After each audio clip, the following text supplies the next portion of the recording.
Hello. Okay, here we go. I want to give you some more information on what I've done, some of the details I've got down. First up, I've got the N7 logo here, and what I did was I just took a pair of scissors and I very, very closely, or at least on the top and the bottom edges of the logo, trimmed off the plastic laminate. Then on the right and left edges, as you can, I hope you can see there. Yeah, there you go. Yeah, there you go. I left not a lot, maybe an eighth of an inch or so of the laminate there. Then what I did was using the hobby knife, I put the first thing I did was I put the N7 logo into position here, and then using the hobby knife, I very, very lightly scored where the actual part of the logo I want to show. I scored around the armor there, and then cleaned up, made a little depression right here, used the hobby knife and the Dremel tool to just very, very shallowly excavate that. So it's just barely below, as you can see there, just barely below the texture on here. So then I used the hobby knife, put it in at a very, very steep angle, because you can see what this logo is doing. I put it in a very steep angle. I just cut a shallow slit in the foam for those little bits of leftover laminate to slide into. And this is being held in place right now only by friction, and that is not going to pop out unless I really, really work at it. Now, the nice thing about this is when I do work at it to pop it out, just like that, I'm going to be able to paint this armor without risking this, and at the same time I've also got this perfectly sized for putting this thing in here. Now when I actually go to put this in place, what I'm probably going to use is a couple of blobs of hot glue as opposed to the Gorilla Glue. Gorilla Glue tends to foam up and push things out, so the hot glue should work very, very nicely for that. So that's the first thing I did there. The second thing is I've done a little bit of cold shaping, just very, very gently bending this into shape. I'm coming up to the point where I'm going to have to start attaching straps and buckles to it so I can get this over my back. But I've held off on that for a pretty good reason. I'll show that to you here in a moment. Now the next thing I want to show you is the hand piece, or the piece that goes in the back of the hand. And this is the first part of it. This is the template. And as you can see, it's 2.5 by 2.5. And this is what it's going to end up looking like right here. Now, this piece right here is actually a lot simpler to do than you could tell by the way it looks. But what I did was I marked off this textured pattern here in the center. Then I took my Dremel tool, and using the exposed bit, I just ran it down and a straight edge. I ran it down the sides of this. And then once I was done with that, I used a power sander and sanded the texture off these raised bits on the edge here. So that's what it looks like. I might take this outside again tomorrow. I used a narrow bit, so I had to make 2 passes. I think I'll take this thing outside tomorrow and use a wider sanding bit and just make 1 pass down each side, and that'll get me a nice clean cut on the bottom here. It'll probably clean up with some sandpaper and some paint, but you know what? I'd rather just do the work, do the little bit of extra work, and make it look a lot better. I'm going to have to, as you can see here, touch up the inside cut that I made there, but the rest of it does look pretty good. Now, one tip while you're cutting that, I just took a scrap piece of foam.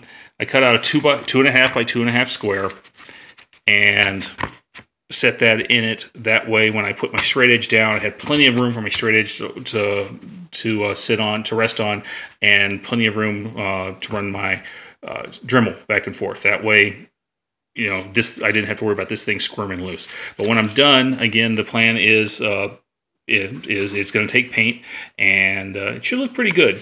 I'm pretty happy with it. Now, the second thing I did was I made these little bits right here for the knuckles on the gloves. A little hard to see, but not too bad. Yeah, there you go. Yeah, you can see that. These are, I think, 1 inch by 3/8 of an inch long, and they're about maybe 1/4 inch thick, 3/16, something like that. Anyway, the plans that I've seen for other folks call for those knuckles basically to be shaped and smooth. I like the way the texture looks a little bit, and like I said, when I paint them, they're going to clean up really easy. But making these was actually pretty simple. Just cut a long strip of foam in to the appropriate width, and when you do this, make sure you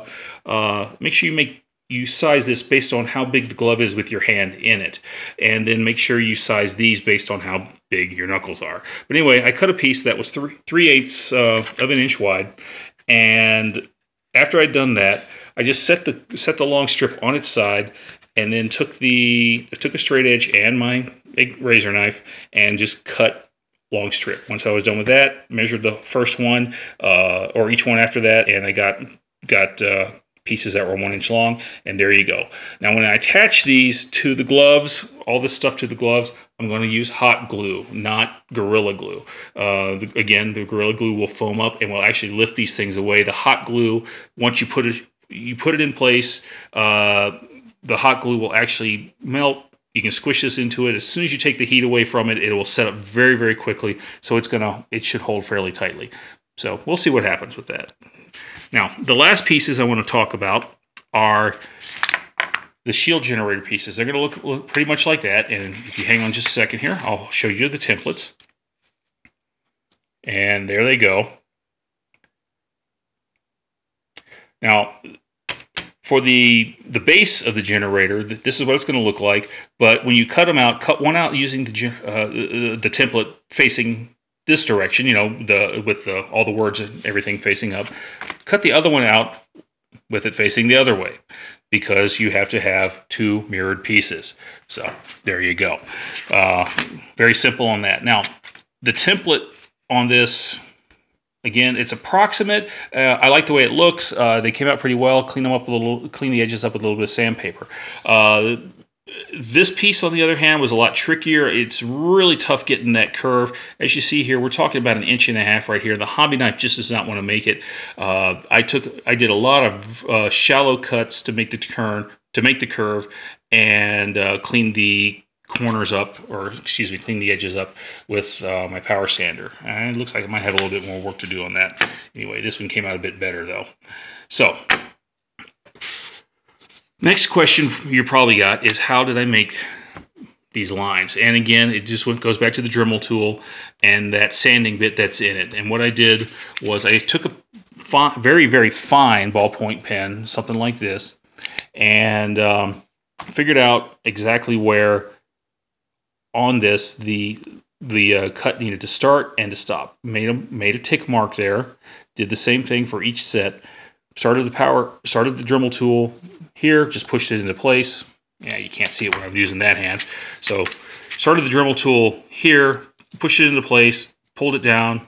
When it reached the mark, stopped it. Of course, I had a straight edge on the left here, and as you can see, I had a scrap piece of foam that I was using so I could have some place to rest my straight edge. So just eased it down, stopped it, went back and forth just a touch, just to clean it up, repeated the process for that, and again for the next piece. Then once that was done, I used a toothpick, poked it all the way through, came up the back side here, repeated it down here, and that showed me where my start and stop line was on the back side.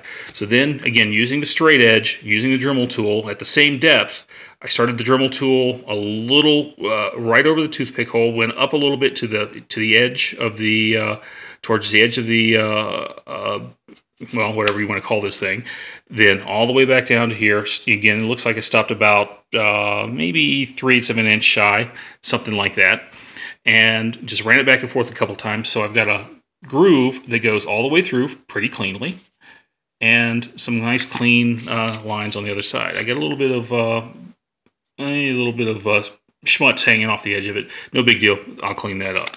So next thing I worked on was these little plastic tubes, and these are just hard plastic, and they're going to sit right inside the generator like that. Now the plan was to be able to show you what the EL wiring looked like, the electroluminescent wiring looked like in there. But unfortunately, the piece of wire that I got was bad. Might have been the inverter that was bad. I don't know yet.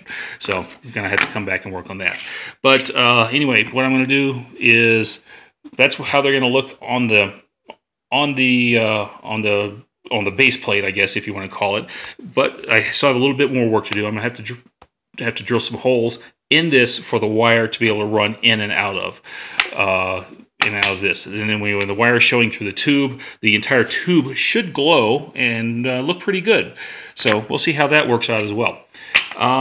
Thinking that's it.